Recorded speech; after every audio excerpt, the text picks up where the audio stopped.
Before I begin the video, I'd like to say thank you to the following channel members. Now running in my lobby, Flavy Touch Knuffles, Elias IDK, Annette Fisher, Steve Hughes, and the Yabbick. Become a decent human today, sign up today, click the join button. Not only do you get the title of Decent Human, which is awesome by itself, and you can also brag to friends and family and the gerbil and the homeless dude on the street all about it. But also you're helping the channel keep going because doing this is definitely not free. So, that being said, click that join button, sign up today. That also being said, hey everybody. So we're really going into it with the SCP stuff, and I'm loving every second of it. So that being said, we're going to look into like one of the better known SCPs, I think, within the SCP community, and that is SCP-173. And it's from SCP Explained Story and Animation. I really like these guys so far. They kind of remind me of the infographics show, and it would not surprise me if they were ran by the same people. It wouldn't surprise me at all. But that being said, y'all ready? I'm ready. Let's find out the origin story of SCP-173, how 173 got to Site-19. So, let's jump in. SCP-173. It's one of the most iconic anomalies ever contained by the SCP Foundation. This neck-snapping Site-19 celebrity is known and feared by everyone who works. And this is the same SCP we saw in like the video before last, where it was like SCP Foundation Explained, and we saw like the picture of this thing standing in a hallway just sitting there, and it looks like a giant overgrown baby in that picture. Oh, it's creepy.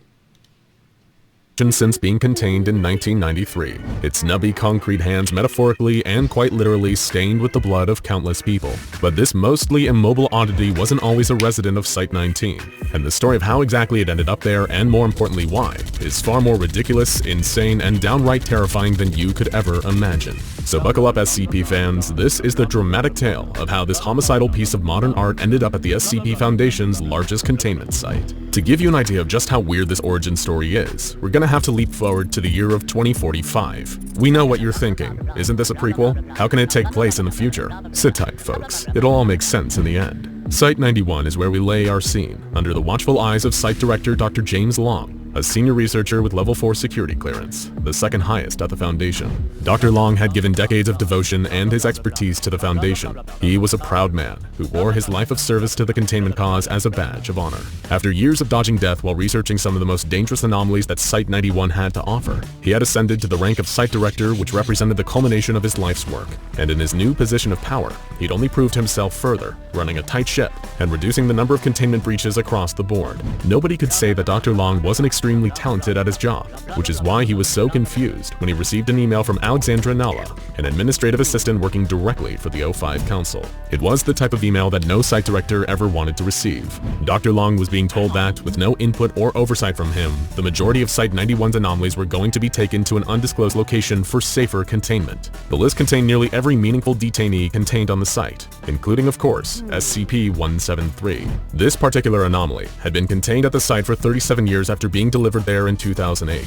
Dr. Long had devised a perfect method to minimize containment breaches in that time, creating a sprinkler system within the chamber that washes away the waste products produced by 173, reducing the need for risky human contact. But that didn't matter. Despite Dr. Long's loyalty and efficacy in serving the SCP Foundation, the decision had already been made, with no chance of reversing it. According to Nalla, the motion to remove most of Site-91's anomalies had received unanimous approval from the O5 Council, and the operations for the transfer would be commandeered by the Department of Extra Universal Affairs, headed by Senior Agent Sven Kish. Dr. Long was both upset and confused. He was producing some of the best results across the entire Foundation, so why were they taking away all of his anomalies?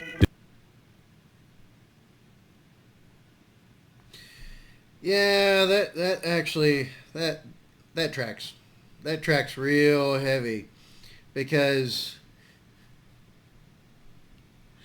I mean, just look at how things are happening today in the U.S. government. With all the stuff that they're doing, this makes sense. Oh, you're doing too well. Like, if it ain't broke, then break it, essentially. Hey, top down just never works. It just does not work. Did someone on the O5 Council have it out for him? Dr. Long replied to Nala asking if, considering how severe the relocation operation was going to be, whether he could get more information on where the anomalies were being moved to, and why. He felt that at the very least, he was owed some answers on this. Nala and her superiors didn't feel quite the same way.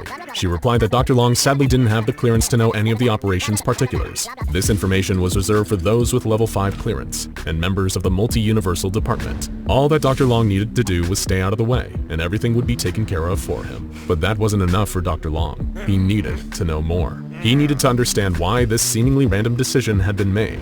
Realizing that Nala and the O5 Council were a dead end as far as information was concerned, he instead reached out to the next best thing, Senior Agent Sven Kish, the member of the Department of Extra Universal Affairs who was spearheading the relocation mission. Dr. Long implored the agent to give him extra information on where all the Site-91 anomalies were being moved, and why they were being moved in the first place. Predictably, he was once again stonewalled, being told that any information regarding the project was above his level of clearance. In a move that seemed decidedly spiteful, Agent Kish signed off by saying that he looked forward to seeing Dr. Long at Site-91.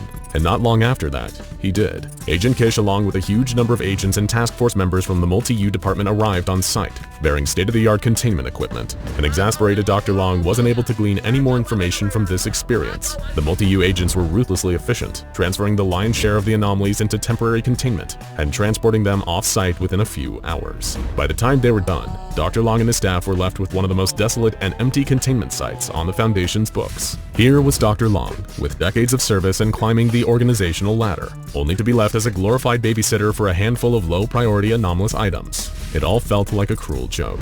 After several days of nothing happening in the now incredibly uneventful Site-91, a bored Dr. Long reached out to a friend of his, researcher Nurul Shafique Binte Ahmad Ibrahim, whom he called by the nickname Shaq, to vent his frustrations. She commiserated, sharing her sympathy for his suddenly much less exciting working conditions, but saying that at least the job should be a little less lethal now. Shaq didn't know it yet, but on this particular point, she was terribly wrong.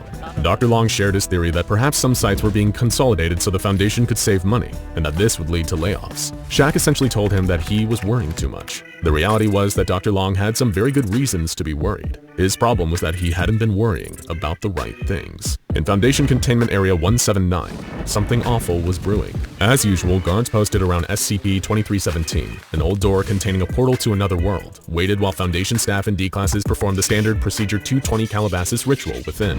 They were dealing with one of the most dangerous anomalies in the entire universe. But even then, after decades of service, one can be numb to such things. Suddenly, without warning, the door opened and a terrified Foundation researcher tumbled out, panting heavily, eyes bulging in existential horror. He screamed the words that he long hoped would never be spoken in his or even his children's lifetime. "It happened! The chains have broken! The Devourer is free!" The siren sounded, and an alert spread across the entire Foundation database. SCP-2317 is compromised. SCP-2317-K, the Devourer of Worlds, is free.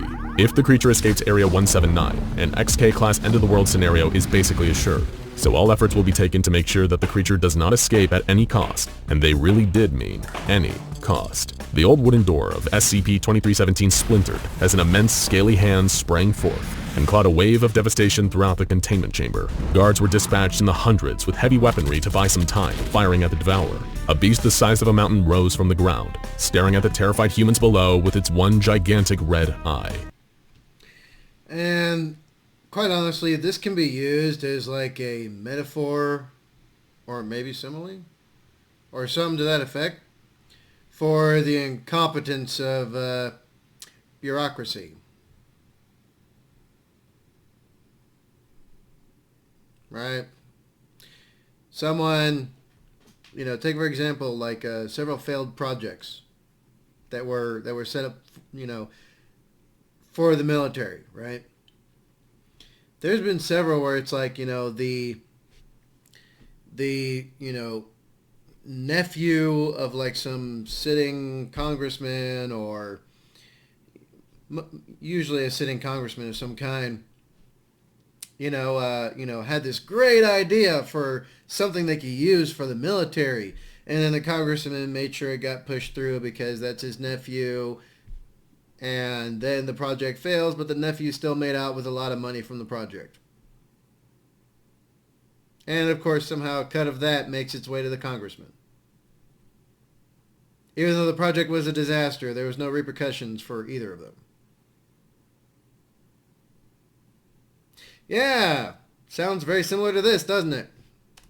It couldn't even feel the bullets, explosives, or incendiary and laser weaponry being used on it. The monster just shrugged it off and murdered nearly all of its attackers with one swipe of its claw. In a final desperate act, hoping to kill or at least slow down the beast, staff at Area 179 made the ultimate sacrifice and detonated the entire on-site nuclear arsenal. The explosion disintegrated the entire facility in an instant and unleashed a radioactive shockwave that carried destruction for miles. But it wasn't enough. SCP-2317-K walked out of the mushroom cloud without a scratch on it, ready to show the human world what real destruction meant. At this point, the battle was already effectively lost, but the Foundation refused to go down without a fight. They dispatched all available mobile task forces, including Mobile Task Force New 7 Hammerdown, a heavily armed battalion-strength task force created to combat the biggest and most extensive threats imaginable. And it wasn't even just the Foundation. True existential threats have a way of uniting people, as the GOC and even the Chaos Insurgency temporarily put aside their differences to take the fight to the Devourer.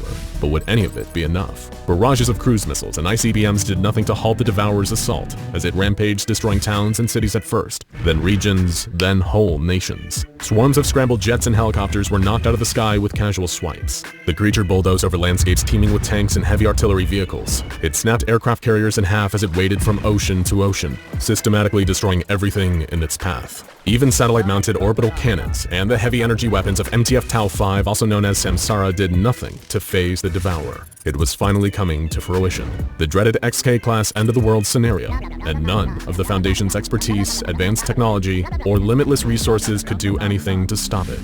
They aided in evacuation efforts, getting as many people as they could out of harm's way as the Devourer rampaged and destroyed, but even that was doing little more than borrowing time. Eventually, the Devourer would destroy all of them. There would be nothing left. And all Dr. James Long could do was watch helplessly from an almost empty Site-91, waiting for the tide of destruction to reach him. Of course, other Foundation employees, most prominently Senior Agent Sven Kish and the Multi-U Department, had other concerns. All they needed to do was archive data for extraction. Extraction to where, you ask, seeing as the world seems to be at its end here? Well, Universe 7392 Epsilon Blue Lima, otherwise known as our universe, circa 1993. The Foundation works across the multiverse, and an XK-class end-of-the-world scenario in one universe really isn't necessarily a problem in others. On orders of the O5 Council, Agent Kish and his men are charged with extracting data and valuable anomalies like SCP-173 from doomed universes. O5 knew that Dr. Long's universe, Universe 5643 Gamma Orange Delta, was due for an apocalyptic visit from the Devourer of Worlds any day now. That's why the Multi-U team went in to extract everything worth saving. Dr. Long and the millions of other level 4 and below employees of that universe's foundation were never told of their impending doom. After all, that sort of thing could probably lead to unnecessary stress, and what they don't know won't hurt them, until of course it does. In 1993, these anomalous doomed universe SCPs were divided amongst our universe's various applicable containment sites. SCP-173, as you already know, ended up in Site-19, but sadly for the people working there, all the actual data files on this entries file were lost in translation, so as far as they knew, 173 was little more than a big weird statue with apparently dangerous properties. So, if SCPs exist in one universe, do they not exist in other universes? So for all they know, they moved over like all these SCPs and stuff to another universe and basically brought, carbon copies of the same SCPs that exist in that universe from another universe into that one.